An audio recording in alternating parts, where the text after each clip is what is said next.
that live in town about the Vision 2045. I wholeheartedly disagree with doubling the population of this town. I have lived in Lamars my entire life. My parents live here, my sisters, my siblings. I think the progress and the growth that the city of Lamars is currently experiencing is nothing short of amazing. I think everything that's going on downtown and throughout the city is great. And I consider that to be natural, organic growth. This proposal, I have a couple concerns and questions about. Number one, why are we putting a number on it? And why are we putting a date on it? Where is this stemming from? I'm sure this group that did this analysis has tons of statistics and facts to support their cause, but anybody can manipulate data to support their cause.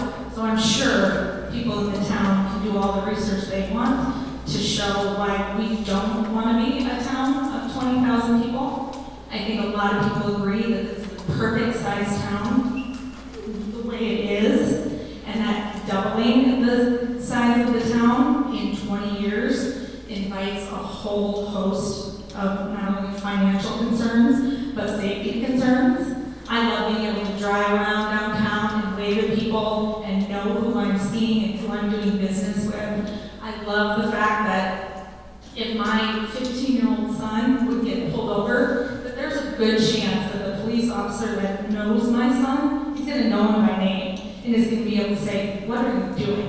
And have that conversation and maybe pick up the phone and call me. That isn't going to happen if we become a mini Sioux City, and those are concerns of a lot of people in this town. So I just wanted to share my opinion. And then another question that I had is the website survey that we all completed, I don't know if it was a year or two ago, and the proposed maps of where all the development is going to be expands around the outskirts of town, which makes sense. But what that sacrifices is a lot of farm ground, and a lot of landowners are not happy, and a lot of the landowners were not consulted. So all this money was poured into this proposal and this vision. But what happens if all these impacted landowners don't want to sell their farm ground? You probably know where I'm going with this, and I would hope that the council would not be willing to risk the battle of eminent domain and force these landowners to sell ground that they don't want to sell. We're an agricultural community, and forcing the sale of farm ground by the use of eminent domain, I think the state of Iowa has recently gone through that. The legislators brought the proposal to Governor Reynolds, and she vetoed it. And the response was overwhelming and resounding. So my question to the council would be, is eminent domain, the use of eminent domain on the table? No. It can't be, and legally it cannot be. Yeah. So I want to ask you a clarification question. You talked about some perimeter. What perimeter are you referring to? Where the ground is all around. If you look at the maps and it says, like out by where Wells Corporate is now, that's going to be industrial. Farm ground behind my house, that's all senior development. Out on Highway 3, that's commercial and industrial. That's all current farm ground. Just from a real estate perspective and a state law perspective, as it is right now, the only use of eminent domain can be used by a governing body to put a highway in when you have or a railroad. Okay, it can't be for a new golf course. It can't be for a housing project. It cannot be for a new strip mall. It cannot be for an industrial, because it has to be proven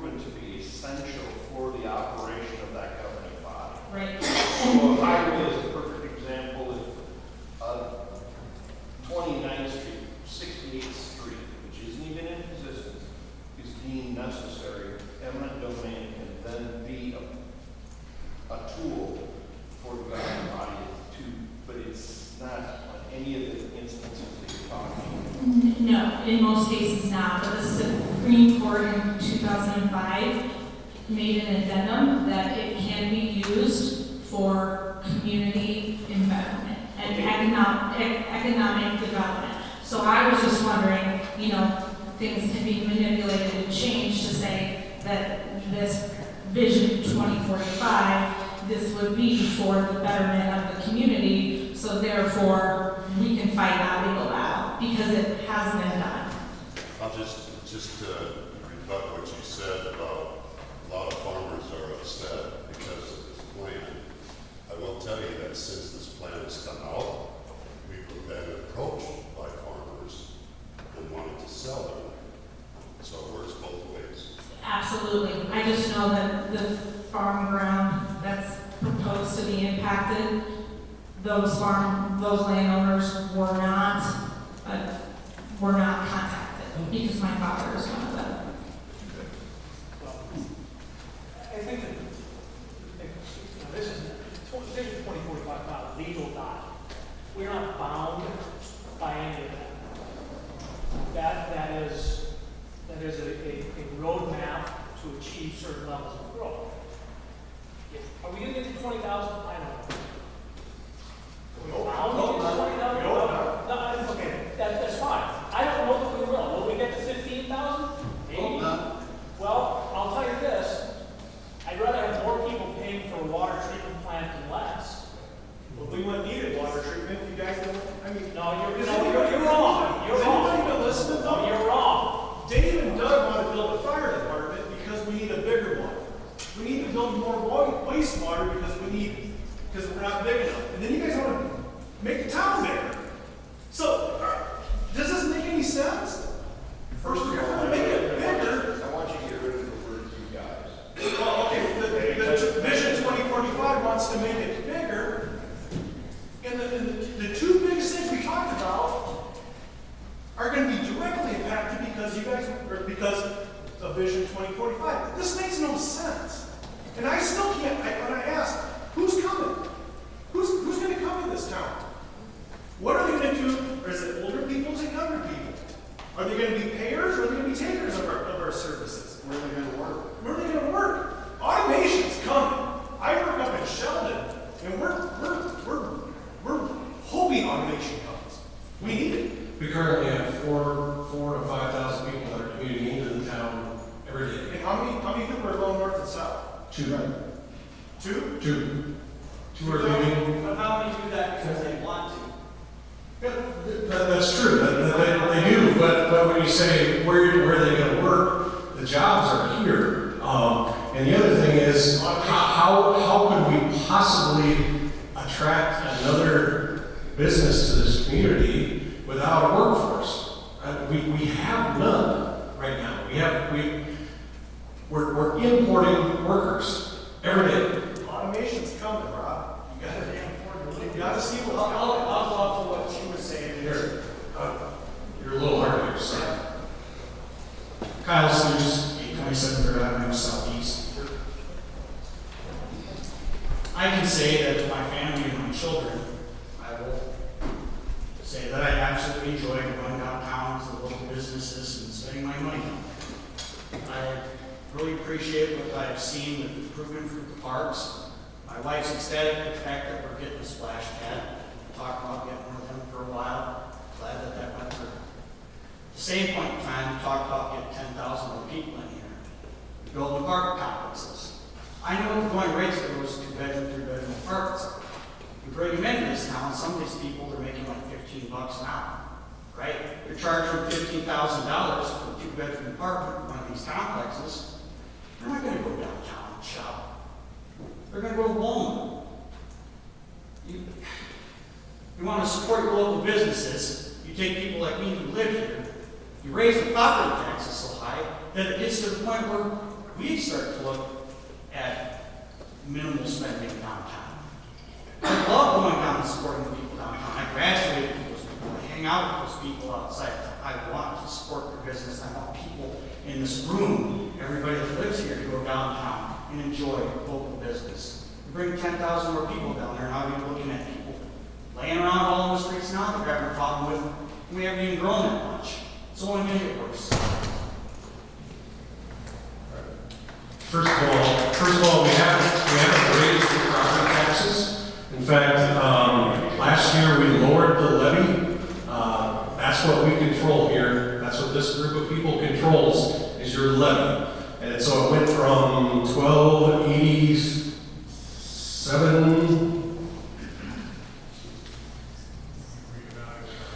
1278, 294 to 1187,050. So, yeah, the assessment went up. I don't control the assessment. These people don't control the assessment. It's controlled by your county assessor. Okay? All right. The value of your house is increased because of demand, supply and demand, right?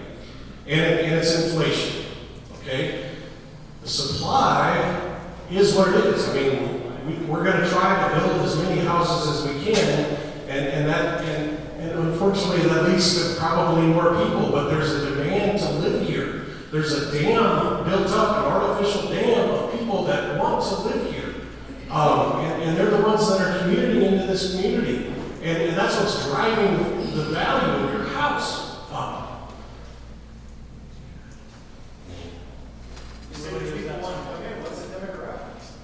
What's the demographic? What's your concern with the demographic? Is it, do you not want old people? Do you not want workers? Do you not want... Where are we at with this? I mean, I still can't get an answer from anybody. Where are we at with what? Who are you bringing here? We're not bringing anybody in. We're building houses and supplying houses. They're the ones that want to live here. But if We're not busing anybody in. We're not running ads in other communities for people to move here. We're creating housing. And market rate housing at $1,000 to $1,500 a month rent. Tax-free. It isn't tax-free. They're paying the taxes. It's a 7-year tax abatement for an apartment complex.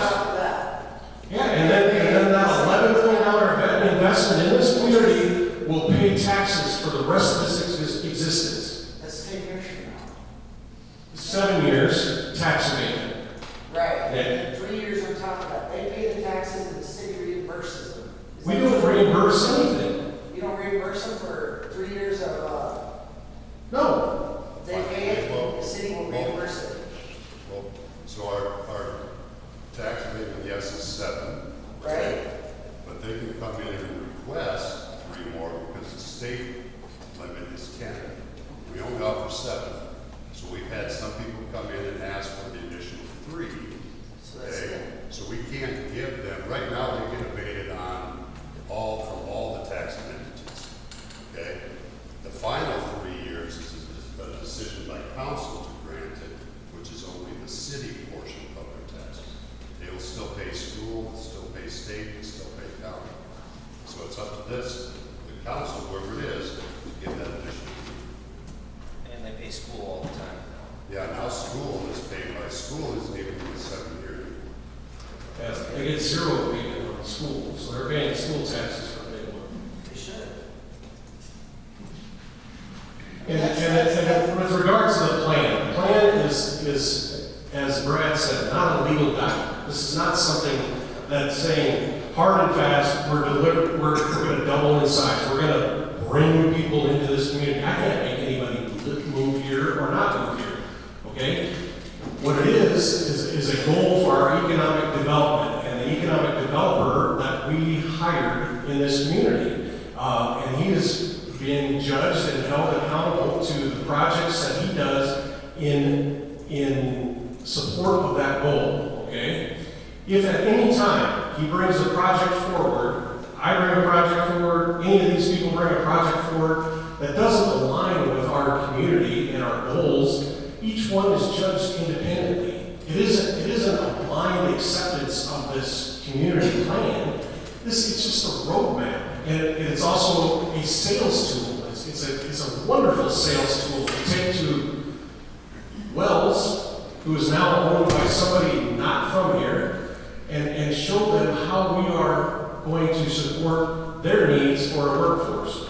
It's also a wonderful sales tool to try to lure new businesses to our industrial park and also to visit with neighboring landowners that maybe don't have a perpetuation plan for their existing land or their farmland. Maybe they don't have family that's farmers, and so their decision is to turn that into, a development for the city. And so we've been approached by 3 or 4 landowners that really hadn't even given any thought to selling before, but now that they see that there's a plan, let's have a conversation. Does that mean we're going to carte blanche buy this land and develop exactly what's in the plan? Absolutely not. Each one of those decisions, each one of those parcels is brought before the council and it's decided then and there.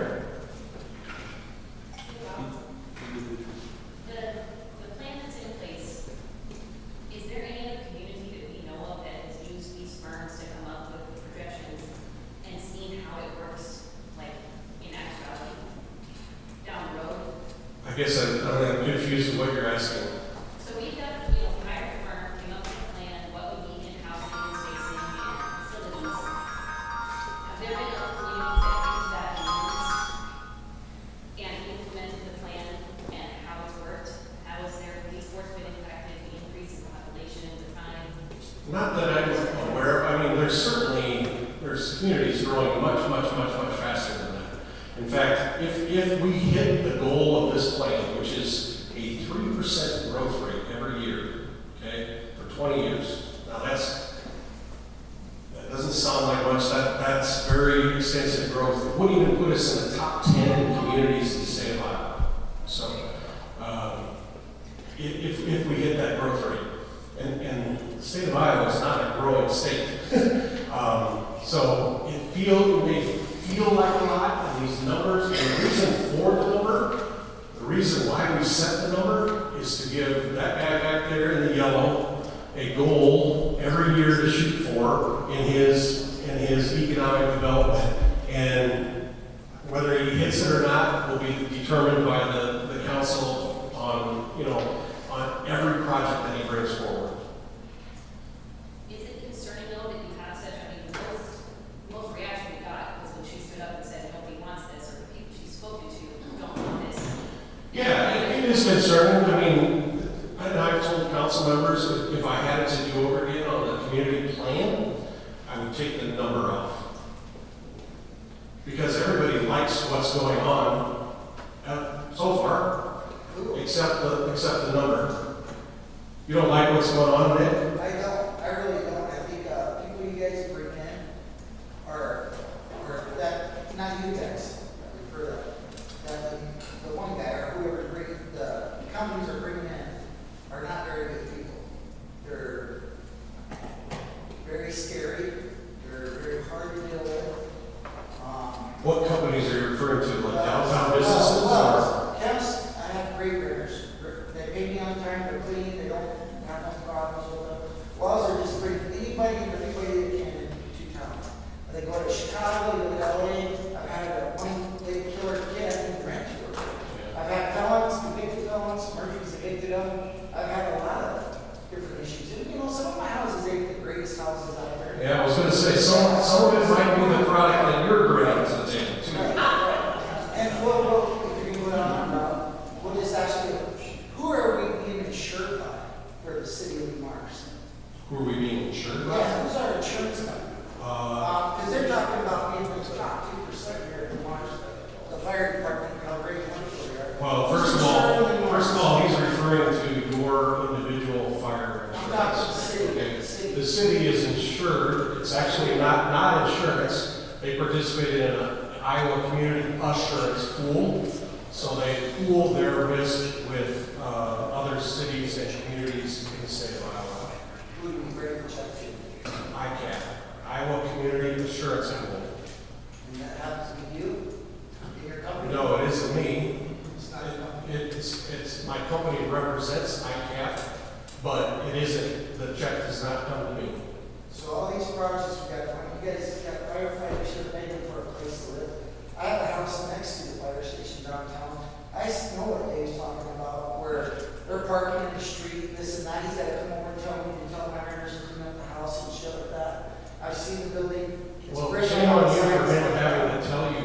I mean, you should No, know that I'm yourself. not saying, but I don't think that we should give like $56 million to a survey company, come to town and say, for tourism, the only tourism the Mars offers is a one-man puppet show.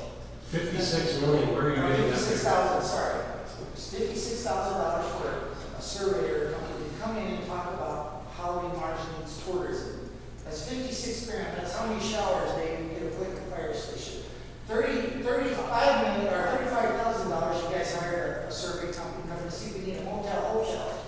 I'll ask the hotel people about if we need another motel in town. We don't. I mean, they're already, They all say we do. maybe during break, right? First of all, currently we collect approximately $200,000 a year from hotel tax.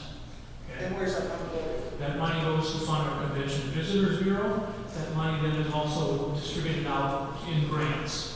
The golf tournament that's going to be here this weekend, which will bring in approximately 24 different teams from outside of the Mars, will be here. So there's funding that goes to that. There's funding that does go to ice cream days and brings in, you know, I don't know off the top of my head. I can't give you specific It's a economic. hotel, Hold on. Because tourism also will increase sales in this community, retail sales, which goes to local option sales tax, which we are putting $5.5 million into improving our city parks. That is not being put on the property tax. Okay? So when you want to know about tourism, we have already a number of, I would consider very good to excellent attractions that bring hundreds of thousands of people. Let's talk about the fair, let's talk about the Browns theaters, let's talk about ice cream days, let's talk about hometown Christmas. Okay, Tom, with the festival, your Bluegrass Festival, there's a possibility that the Heritage Foundation could help to bring that back.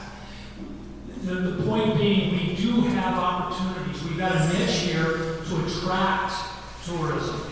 Okay. Again, hotel tax, local option sales tax. All things that we can use to improve our community without putting any more burden